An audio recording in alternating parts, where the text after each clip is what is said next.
మరోవైపు సీఎం చంద్రబాబు అధ్యక్షతన జరిగిన ఏపీ కేబినెట్ భేటీలో కీలక నిర్ణయాలు తీసుకున్నారు. ల్యాండ్ టైటిలింగ్ యాక్ట్ రద్దు బిల్లుకు మంత్రివర్గం ఆమోదం తెలిపింది. కొత్త ఇసుక విధానం, పౌర సరఫరాల శాఖ 2,000 కోట్ల రూపాయల రుణానికి ప్రభుత్వం గ్యారంటీ తదితర అంశాలకు ఆమోద ముద్ర వేశారు. నూతన ఇసుక విధానంపై త్వరలో విధి విధానాలు రూపొందించనున్నారు. రైతుల నుంచి ధాన్యం కొనుగోలు నిమిత్తం ఎన్సీడీసీ నుంచి 3,200 కోట్ల రుణానికి వ్యవసాయ సహకార కార్పొరేషన్ కు ప్రభుత్వ గ్యారంటీకి మంత్రివర్గం ఆమోదం తెలిపింది. ఈ నెల 22 నుంచి అసెంబ్లీ సమావేశాలు నిర్వహించాలని కేబినెట్ భేటీలో నిర్ణయం తీసుకున్నారు. అధికారంలోకి వచ్చి నెల రోజులైన దృష్ట్యా పనితీరుపై సమీక్షించారు. ప్రజల నుంచి వస్తున్న అభిప్రాయాలపై కూడా ఈ సమావేశంలో చర్చించారు.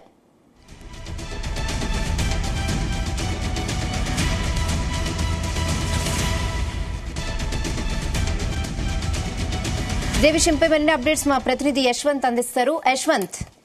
రైట్ రహనా, ఏపీ కేబినెట్ అయితే మాత్రం చంద్రబాబు అధ్యక్షన ఈ రోజు అయితే సమావేశం ముగిసింది. వెలగపూడిలోనే రాష్ట్ర సచివాలయంలో జరిగిన ఈ సమావేశంలో అయితే మాత్రం పలు కీలకమైన అంశాలపైన మాత్రం మంత్రివర్గం ఆమోదం తెలిపిందని చెప్పుకోవచ్చు. దీంట్లోనే ముఖ్యంగా ప్రధానంగా చెప్పుకునేది ఏంటంటే ల్యాండ్ టైటిలింగ్ యాక్ట్ రద్దు బిల్లు అయితే కేబినెట్ ఆమోదం తెలిపిందని చెప్పుకోవచ్చు. ఇదే విధంగా చూసుకుంటే కొత్త విధానాన్ని కూడా అమలుకు ఆమోదం లభించిందని చెప్పుకోవచ్చు. నూతన ఇసుక పాలసీ అమలు సంబంధించిన విధి విధానాలపై కూడా త్వరలోనే రూపొందించాలని అయితే ఇవాళ నిర్ణయించిన మంత్రివర్గం అయితే నిర్ణయించిందని చెప్పుకోవచ్చు.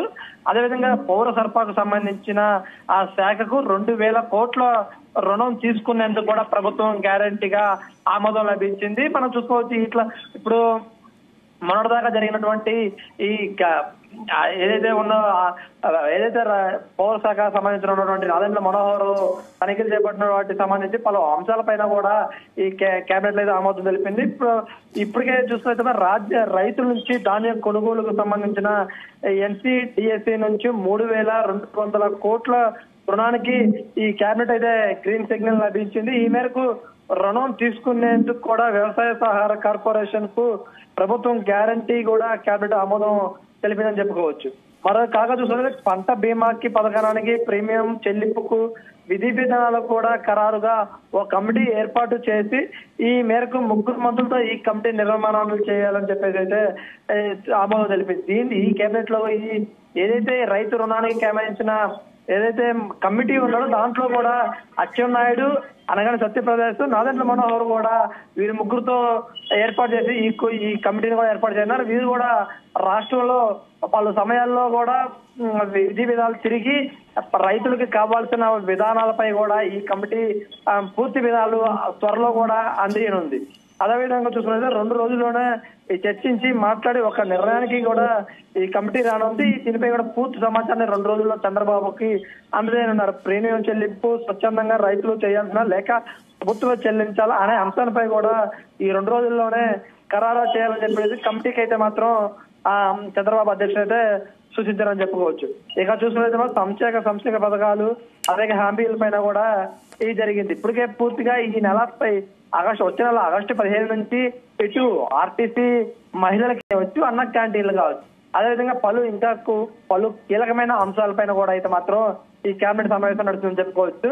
అదే ఈ రోజు ఉదయం 11 గంటల నుంచి ఈ మధ్యాహ్నం 1 గంటన్నర వరకు సాగిన ఈ సమావేశంలో అయితే మాత్రం పలు కీలకమైన అంశాల మీద ఇప్పటికే రాష్ట్రంలోకి నెల రోజులుగా ఏర్పడిన ప్రభుత్వం కావచ్చు, ఈ నెల రోజుల విధి విధానాలతో పాటు మన ప్రభుత్వంలో ఎన్నికలకు ఏమైతే హామీలు ఇచ్చామో అవి అమలు దిశగా వెళ్తున్నామా, ఇంకా ప్రజల్లోకి ఏ విధంగా వెళ్ళాలి, అదే విధంగా ప్రజల్లో నుంచి ఎలాంటి స్పందన అయితే మనకి వస్తుంది, వాళ్ళకి ఏమేమి కావాలా ఆ అంశాలపై మాత్రం ఈ రోజు ఈ కేబినెట్ లో జరిగింది. ఇంకా మరో ఈ నెల 22వ తేదీ నుంచి కూడా అసెంబ్లీ సమావేశాలు జరగనున్నాయి. దీనిలో కూడా పూర్తిగా మనం చేసిన ఈ ప్రభుత్వం ఏర్పడిన తర్వాత ప్రభుత్వం విధి విధానాలు ఎలా ఉన్నాయి ఏంటి అనే అంశాలపై కూడా సుదీర్ఘంగా చర్చించాలని చెప్పుకోవచ్చు. ఈ మంత్రివర్గంలో కూడా పూర్తిగా ఏదైతే ఇప్పుడు వరకు ఏర్పడిన 22 మంత్రులతో పాటు ముఖ్యమంత్రి అధ్యక్షుల ఈ మంత్రి సమావేశం అయితే జరిగింది.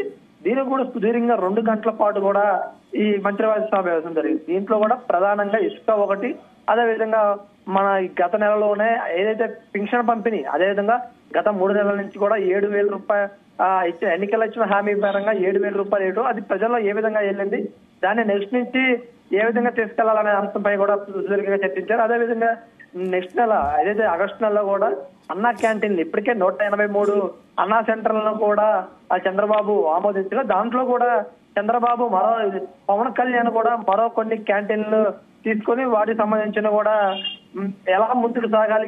పవన్ కళ్యాణ్ 21 అసెంబ్లీ స్థానాల్లో గెలుపొందగా ఆ 21 స్థానాల్లో కూడా ఈ అన్న క్యాంటీన్ల పేరు బదులుగా మరో పేరును ఆమోదిస్తున్నట్లుగా అయితే ప్రస్తుతం సమాచారం ఉంది. దీనిపై కూడా చూడాలి. ఈ అన్న క్యాంటీన్లో అయితే మాత్రం ప్రస్తుతం మనకి సమాచారం అందింది.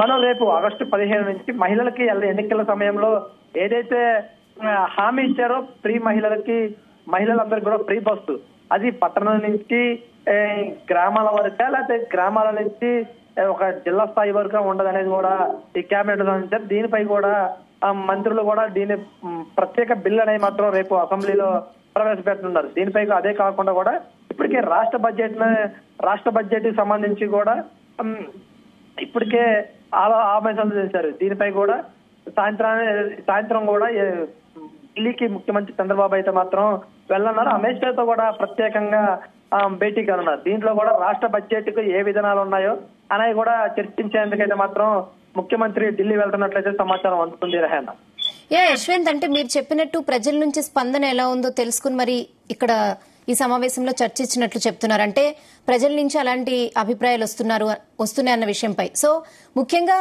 ఎలాంటి అభిప్రాయాలు వచ్చాయి, ఎలాంటి సమస్యలపై దీంట్లో చర్చించారు? రైట్ రహేనా, మనం అన్నట్లుగానే కేబినెట్ లో కూడా ఈ రోజు చర్చించిన పరంగా చూసినట్లయితే మాత్రం ప్రజలందరూ కూడా ప్రభుత్వం కూటమికి చేస్తున్న పనులు కూడా సానుకూలంగా ఉన్నట్లుగా అయితే మాత్రం కేబినెట్ లో కూడా అందరూ మంత్రులు వినిపించారు. దీనిపై కూడా ముఖ్యమంత్రి కూడా పూర్తిగా నివేదన అయితే అందించారు. ఇప్పటికే 4 రోజుల పనిలోనే ఒకటి ఇది ఫ్రీ ఇసుక విధానం కావచ్చు, రెండోది ఇప్పుడు పింఛన్ల పంపిణీలో కానివచ్చు, అదేవిధంగా నెక్స్ట్ నెలలోనే అన్నా క్యాంటీన్లు, ఇసుక, అదేవిధంగా ఫ్రీ మహిళా బస్సు, ఈ 4 అంశాల్లో కూడా చూసినట్లయితే మాత్రం ప్రజలు దీనిపై కూడా చాలా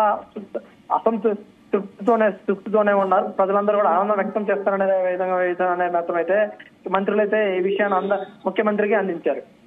త్వరలో కూడా ఇంకా మరొక కొన్ని నిర్ణయాలు తీసుకునేందుకు కూడా ముందు సాగడానికి కూడా ఏదైతే అమ్మఒడి ఉందో అమ్మఒడి పథకాన్ని కూడా తల్లికి వందనం అనే పథకాన్ని కూడా రూపొందించారు. దానిపై కూడా రూపకల్పన చేసేందుకు కూడా ఇప్పటికే కొంచెం విధి విధానాల్లో కూడా జనాల్లోకి వెళ్ళారు. దాంట్లో నుంచి జనాల్లోంచి ఎలాంటి వస్తున్నాయనే దానిపై కూడా చూస్తున్నారు. ఇప్పటికే ఈ పెన్షన్ల పంపిణీ అయితే మాత్రం చాలా సంతోషంగా వృద్ధులు కానివచ్చు, వికలాంగులు కానివచ్చు చాలా సంతోషాన్ని అయితే వ్యక్తం చేస్తారైతే మాత్రం చూస్తున్న పరిస్థితి. గత ప్రభుత్వంలో పెన్షన్ల పంపిణీ మాత్రం 250 పెంచుకొని వచ్చారు.